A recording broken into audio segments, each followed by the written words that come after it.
Благодарам, почитувани граѓани, почитувани медиуми. СДСМ испумпува пари преку Фондот за иновации со години. Откако се дојдени на власт немаат прекинато со испумпување на пари од Фондот за иновации. Поддржуваат проекти кои немаат никаква врска со иновации, немаат никаква врска со поддршка на развојни иновации и технологии, немаат никаква врска со развој на технолошките иновации во Република Македонија.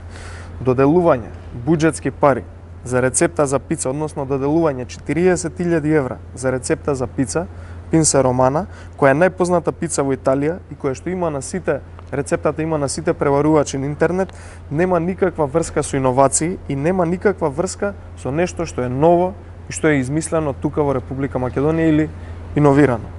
Рецептата за пица да се плати од Фондот за иновации 40.000 евра само затоа што му текнало на Коста Петров да додели на некој негов сограѓанин од Гостивар е врв на лудилото кое што го доживува власта, располагајќи со државните пари и парите на граѓаните.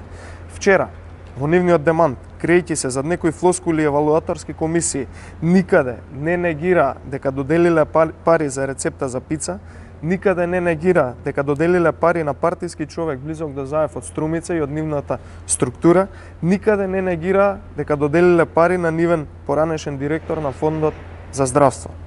Преку 150.000 евра народни пари се поделени само за овие проекти кои немаат никаква врска со иновации, но она што е поважно е што никој не одговара и не сноси одговорност за истите. Напротив, во лудилото кое што го доживува власта се однесуваат како да е нивна државата. Фондот за иновации во владата на СДСМ стана само партиска каса на СДСМ и каса за поддршка на бизнисите и луѓето блиски до власта.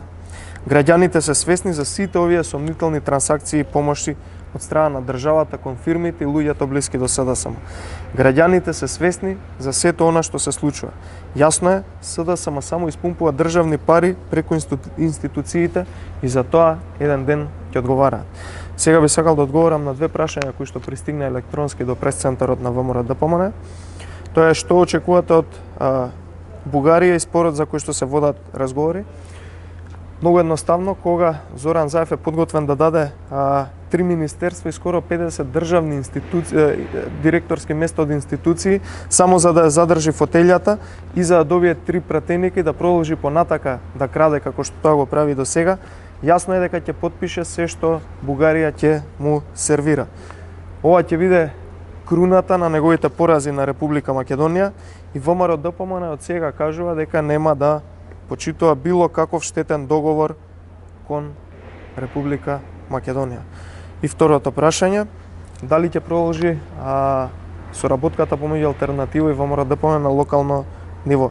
Очекуваме советниците на партијата Алтернатива да продолжат да ги поддржуваат сите проекти кои што ќе ги реализира ВМРО-ДПМН на локално ниво, бидејќи се тие значајни за граѓаните, ако се има предвид поддршката која што ја дава Алтернатива на ова најкриминална и најкорумпирана влада која што функционира во Независна Република Македонија. Благодарам.